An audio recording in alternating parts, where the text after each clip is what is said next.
Welcome to another episode of AdventureSphere. Tonight I'll be covering Haleigh Breann Culwell and her mother Kimberly Whitton. Both are missing from Section, Alabama. But first, become part of our family by subscribing to our channel, stay up to date by ringing the notification bell, and share content to help spread awareness of how we can help recover missing loved ones free of charge. You never know who may see it, how hurt their heart may be if their family is incomplete, or how you may be a hero to them. Information shared in this episode is open sourced. The places I mention are shared with my blessing, so Haleigh and Kim can be reunited with their family, regardless who higher powers work through. The description box has our email address if you'd like to share insight on any cold case confidentially, know someone missing with a vehicle and would like them featured on our channel and searched for, or to donate equipment. The video of Google Earth has a measurement from a starting point, theory, or known location. In this instance, it will be where Kimberly worked.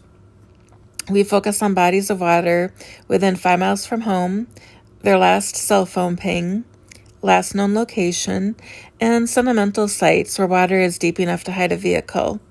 If an area has been heavily searched, we may expand the search area, but please keep in mind that accidents tend to happen closer to home. So Haleigh Breann Culwell, age 11, and her mother Kimberly Whitton, then 36, are missing from Section, Alabama. Their last date of contact was Thursday, June 21st, 2007. They may have traveled to Montana. Kimberly drove a truck, which was found on her property. The Jackson County Sheriff's Department is investigating. They can be reached at 256-574-2610. Kimberly was reported missing from Scottsboro, where she worked at the Cloverdale Manor Nursing Home. She was an LPN. Kimberly's truck was found near the log home she and her husband Barry were building on their rural property, which is down a dirt road about a mile off of a Jackson County highway. The property was 40 acres and had 2 locked gates at the home and could only be reached via walking.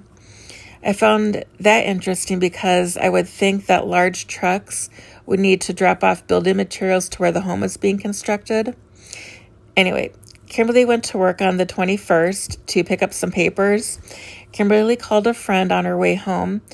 The reception was bad and she promised she would call her back in 5 minutes, but never did.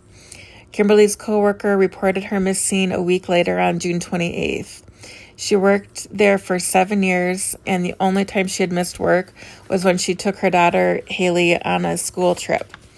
Barry and Kimberly met through a personals ad that Barry had put in a magazine. Prior to that, Barry was married to his first wife, Michelle Townsend Whitton, who disappeared in 1997. When questioned, Barry said that she went for breakfast and never returned. 6 weeks later, her body was discovered in a shallow grave in DeKalb County, Alabama, in January of 1998. Her remains had evidence that she was beaten and stabbed to death. Barry Van Whitten and Kimberly Kim Culwell nee Compton, her maiden name is Compton. Let's see here. They dated about 5 months before marrying. It is unknown if Kim knew Barry's first wife was murdered or that he was a suspect. When investigators arrived at the log home Barry and Kim were building to search for evidence in connection with Kim and Haleigh's disappearance, they discovered guns on the property.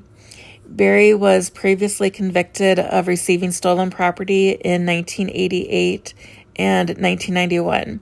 He was promptly arrested on weapons charges as he was barred from owning them because of his criminal history. Barry pleaded guilty in September of 2007 and was sentenced to 10 years in prison. He received the maximum sentence because the judge believed he was a danger to the community when witnesses testified that Barry bragged about killing 3 people, disposing of their bodies, threatening to kill others, including his mother-in-law and the judge who placed his son in foster care after Kim and Haleigh had disappeared. Barry again was a suspect in Kim and Haleigh's disappearance, even though he's never confessed to harming them. Investigators stated they found blood in one of his trucks and on a hatchet handle, but the origin of the blood has not been disclosed. While in jail on the gun charges, Barry allegedly told a cellmate he didn't kill Michelle, but he knew who did, and he killed that person.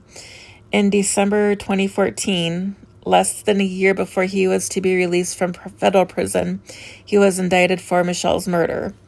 Barry was found guilty in September 2015 and given a life sentence in prison. Michelle's body was discovered on January 20th, 1998, her son Ethan's second birthday. Barry said she was buried at a location he called his favorite spot. It was a shady hillside on a property he had been run off a number of times over the years. He was released from federal custody March 25th, 2016, and placed into state custody. Kim and Barry weren't having any known problems in their marriage, and Kim hadn't told anyone that Barry was mistreating her.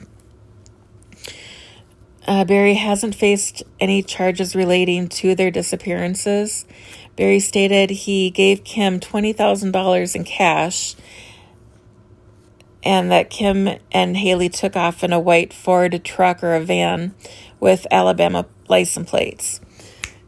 That they might be in Montana and hasn't heard from them after they left. Barry's birth date is January 1st, 1968.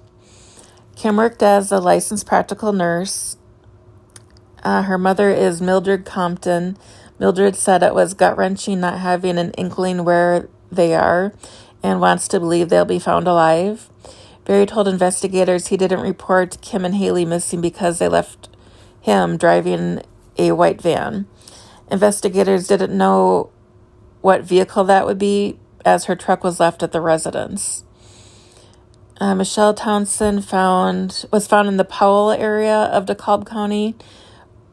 She went to get breakfast at Hardee's in Scottsboro, Alabama. Her car, a 1990 Toyota Camry, was found a week later, abandoned at the edge of a wooded area in the same county her body would later be found in. At the time, Barry told a news agency, "They say there wasn't any sign of foul play in the car, so that gives me hope to believe she's still alive." Beaten with the butt end of a shotgun, and her throat was cut. Kimberly's father is Jeremy Compton. He was told that Barry's first wife died from an overdose. Kimberly's stepmom, Pat Compton, said Kim would not just leave her job. There's another note that the pond on the 40-acre property Barry and Kim owned was drained. In 2009, Alabama Governor Bob Riley offered a $10,000 reward for information on their whereabouts. Let's see here. I did some mapping just generally. From Section to Scottsboro was 9.5 miles or 16 minutes. Dutton is where Barry and his first wife lived. So Dutton to Scottsboro, where the Hardee's was 10.5 miles or a 17-minute drive roughly. Then Dutton to Hennigar is 9.8 miles. That is the distance between Barry Michelle's home and where her Toyota Camry was discovered. Then there's Dutton to Powell. Powell is where Michelle's remains were unearthed. That is a 7.3-mile drive, roughly 11 minutes. The places I'd like to initially check would be the Comer Bridge public boat ramp. You'll see on the map here, I might have already gone past it on Google Earth here, but there's concrete blocks along the length of the bridge, so I don't think her car went off the side unless those are put in place after their disappearance. But the Comer Bridge public boat ramp is right there at the edge of the ramp. Then there's the Jackson County Park boat ramp, Mink Creek boat ramp, and the waterfront boat ramp. Let's see here. So In 2007, 50 volunteers searched along the banks of the Kirby Creek below Matheny's Bridge near Macedonia. The creek is near property that Barry had owned.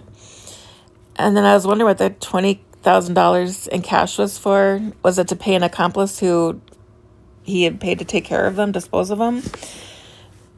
So I'm thinking she must have disappeared about 5 minutes from home if she never called the friend back. I'm wondering if they were run off the road or something. That would have had to have been right here at this Guntersville Lake. I'm wondering if maybe he gave her the cash. I don't think he did at all, but if he did give her the cash, did she take Haleigh with her to work, got the paperwork, and then disappeared? Let's see here. So the Cloverdale Manor Nursing Home address is 412 West Cloverdale Road, Scottsboro, Alabama, 35768.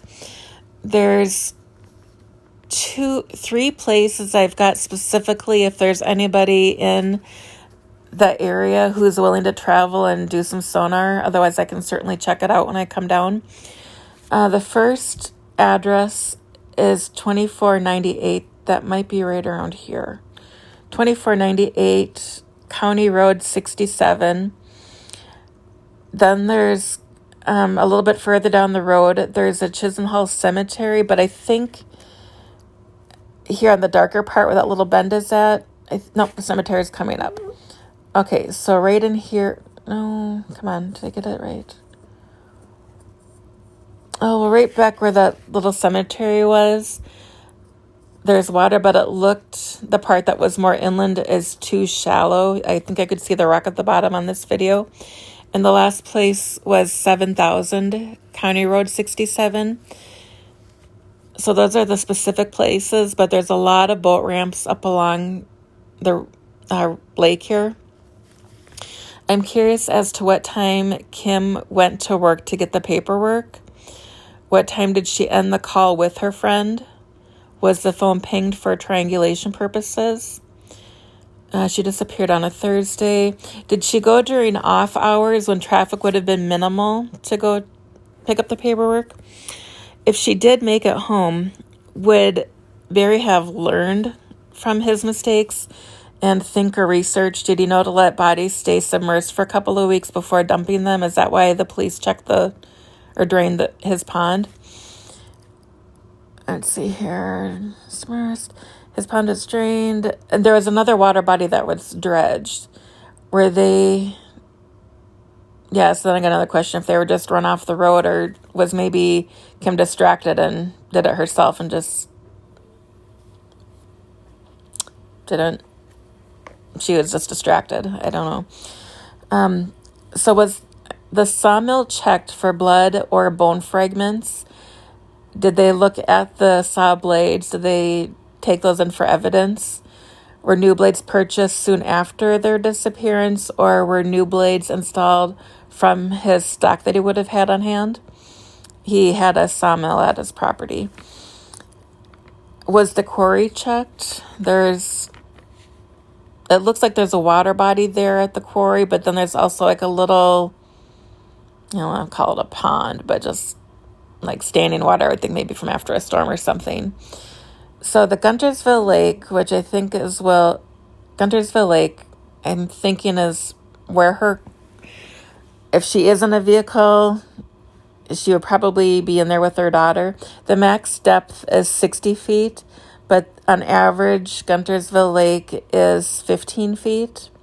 The lake spans 75 miles between Nickajack Dam and Guntersville Dam, and Guntersville Lake empties into the Tennessee River. If you'd like to help their family find them, please subscribe, give this video a thumbs up, and ring the notification bell to receive progress reports. If you have a few cents for a cup of coffee or two, please consider donating through one of the links in the description box. It'll go towards sonar equipment and other necessities needed to find Kim and Haleigh and other missing loved ones. The holidays will soon be upon us, and although it hasn't been said to me yet, being reunited with their family is one of the greatest gifts families can receive. One of our first 300 subscribers will receive a free gift card, so be sure to subscribe if you would like an opportunity to win. Immediate donation links are in the description. Kickstarter and GoFundMe campaigns are coming soon. Thanks for watching. Stay safe, and remember that we love you.